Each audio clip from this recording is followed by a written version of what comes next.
நண்பா, நாம இந்த வீடியோல பார்க்க போறது நம்ம ரவிதேஜா நடிப்புல வெளிய வந்திருக்கிற இருமுடி கட்டு இந்த படத்தோட மூவி ரிவ்யூ தான் பார்க்க போறோம். இந்த படம் இப்ப தமிழ் டப்பிங்லயே தியேட்டர்ல ஓடிட்டு இருக்கு. இந்த படத்தோட ஒன்லைன் எடுத்துக்கிட்டோம்னா, ரவிதேஜா வாழ போற அந்த ஒரு 40 நாள் மட்டும் தான் குடிக்காம எந்த ஒரு ஒம்புத்துமுக்குமே போகாம இருக்கிறாரு. ஆனா அதுக்கு அப்புறமேட்டு எந்த ஒரு பிரச்சனைனாலும் சும்மா ரவுண்டு கட்டி அடிக்கிறாரு.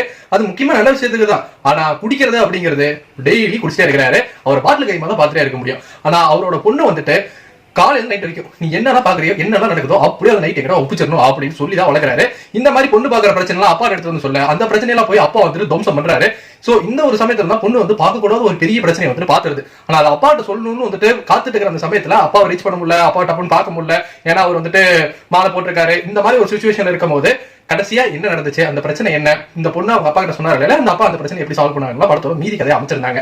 சோ எனக்கு இந்த படத்துல ரவிதேஜாவோட அந்த பவர்ஃபுல் பெர்ஃபார்மன்ஸ் ரொம்ப சூப்பரா இருந்தது. மத்த படத்துல வந்துட்டு ஒரு கமர்ஷியலா பயங்கரமா ஹேண்டில் பண்ணுவாரு. பட் இதுல ஒரு பொண்ணுக்கு ஒரு அப்பாவா எந்த மீட்டர்ல பண்ணணுமோ அந்த மீட்டர்ல வந்துட்டு அழகா பண்ணிருக்காரு. பொண்ணு எடுத்து வர பிரச்சனை காது கொடுத்து கேட்கறது, அந்த பிரச்சனை உடனே வந்துட்டு சால்வ் பண்ணணும்னு நினைக்கிறது, சாமி சரணன் பிரியா பவனி சங்கர் கையை பிடிச்சி இழுக்கும் போது சொல்றதுட்டு அவருக்கே உரித்த ஒரு பாணியில இந்த படத்தை வந்துட்டு ஃபுல்லா வந்துட்டு சொல்றது தங்கி இருக்கிறாரு. அவர் தவிர்த்து படத்துல வந்துட்டு அவங்க பொண்ணு ரொம்ப சூப்பரா நடிச்சிருக்கு.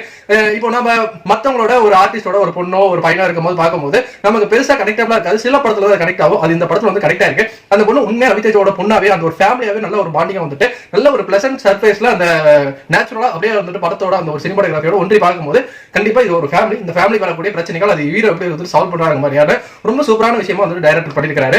இது ரொம்ப ஒரு கிளிஷேவான கதை தான். ஆனா அதை இங்க வந்துட்டு எப்படி பிரசன்ட் பண்ணோமோ அந்தந்த கேரக்டரோட ஒரு நடிப்பை வச்சு அழகா வந்து பிரசன்ட் பண்ணிருக்காரு. உதாரணத்துக்கு சொல்ல போனா குருசாமி அவரோட கேரக்டர் ஆகட்டும், படத்துல வந்துட்டு வரக்கூடிய வில்லனோட சில கேரக்டர்கள் ஆகட்டும், இது எல்லாமே வந்துட்டு ப்ராமிசிங்கா வந்துட்டு அமைச்சிருந்தாரு. பிரியா பவனி சங்கருக்கு ஒரு நல்ல ஒரு ரோலை வந்து கொடுத்திருந்தாங்க. படத்துல வரக்கூடிய இருமுடி கட்டு பாடல்கள் கேட்டுட்டே இருக்கலாம் அப்படிங்கிற மாதிரி ரொம்ப சூப்பரா இருந்தது. அடுத்து வரக்கூடிய ஒரு 2 பாடல்களுமே நல்லாவே இருந்தது. பின்னணி ரொம்ப சூப்பரா இருந்தது. இன்ட்ரோ மோட் பிளாஸ்டா இருந்தது. அதே மாதிரி ஒரு சர்ப்ரைசிங் ட்விஸ்ட் வந்துட்டு படத்துல 2-3 இடத்துல நல்லா இருந்தது. ஓகே, இந்த விஷயம் தெரிஞ்சிச்சு அப்படின்னு நினைக்கும் போது அது இல்ல அப்படின்னு முடிக்கிறதாகட்டும், நமக்கு இந்த விஷயம் தான் கன்னியாக போகுதுன்னு நினைச்சிருந்தா அந்த இடத்துல வேற ஒன்று நடக்கிறதாகட்டும் அப்படின்ட்டு சின்ன இடத்துல நைட்டான மூமெண்ட் கொண்டு போய் ஹெவியான ஒரு ஃபீலிங்ல படத்தை வந்துட்டு முடிக்க ட்ரை பண்ணி கடைசியா வந்துட்டு ஓரளவுக்கு முடிச்சிட்டாங்க. எனக்கு இந்த இருமுடி கட்டு ஒரு வர்த்து வாட்ச்ல ஒரு ஃபேமிலி என்டர்டெய்னரா வந்துட்டு கொடுத்துருக்காரு டைரக்டர். இது வரைக்கும் படத்தை பார்த்தவங்க வந்துட்டு இதுக்கு மேல கண்டினியூ பண்ணுங்க. படம் பார்க்காதவங்க பார்த்துட்டு வந்து இந்த ரிவ்யூ வந்துட்டு இதுக்கு அப்புறமேட்டு பாருங்க. நீங்க படம் பார்த்துங்க, உங்களுக்கு எப்படி போச்சு நம்மளோட கமெண்ட் செக்ஷன்ல தட்டி விட்டுருங்க. சோ இப்போ ஸ்பாயிலர் அலர்ட். எனக்கு இந்த படத்துல இருந்த இவ்வளவு பாசிட்டிவ் தாண்டி நெகட்டிவா வந்துட்டு பட்டது நிறைய கொலைகள் வந்துட்டு நடக்குது. ஊர்ல வந்துட்டு பொண்ணு வந்துட்டு பூச்சி மருந்து குடிச்சு செத்துருச்சுன்னு சொன்னதாகட்டும், ஊரு பெரியவங்களே வந்துட்டு சாகிறதாகட்டும், அதுக்கப்புறம் ஒரு பொலிட்டிஷியன் சாகிறதாகட்டும், இந்த மாதிரி விஷயங்கள் தொடர்ந்து நடக்குது. ஆனா ஒரு சீன்ல கூட ஒரு இன்வெஸ்டிகேஷன் கூட போலீஸ் வரவே இல்லை. அது எப்படி அப்படின்னு தெரியவே இல்லை. கதை ஃபுல்லா ஹீரோ மேலேயே டிராவல் ஆயிட்டு இருக்கு. ஹீரோ எத்தனை பேர் வேணாலும் அடிக்கலாம், என்ன வேணாலும் பண்ணலாம். ஆனா போலீஸ் அந்த பிரச்சனையை வந்துட்டு ஹேண்டில் பண்ணது போலீஸே இல்ல இந்த ஊர்ல. அப்படி ஒரு ஊரா வந்துட்டு இதை காட்டியிருக்காங்க. அது மட்டும் ஏன் தெரியல. மித்தபடி ஊர்ல வந்துட்டு முக்கியமான ஒரு ஹால் ஆகும் போதுமே அதை பத்தி யாருமே வந்துட்டு கிளைமேக்ஸ்ல வந்துட்டு பேசல. ஓகே, அப்படியே வந்துட்டு மூடி முடிச்சு டப்புன்னு படம் டைம் ஆச்சு அப்படின்னு முடிச்ச மாதிரி எனக்கு தோணுச்சு.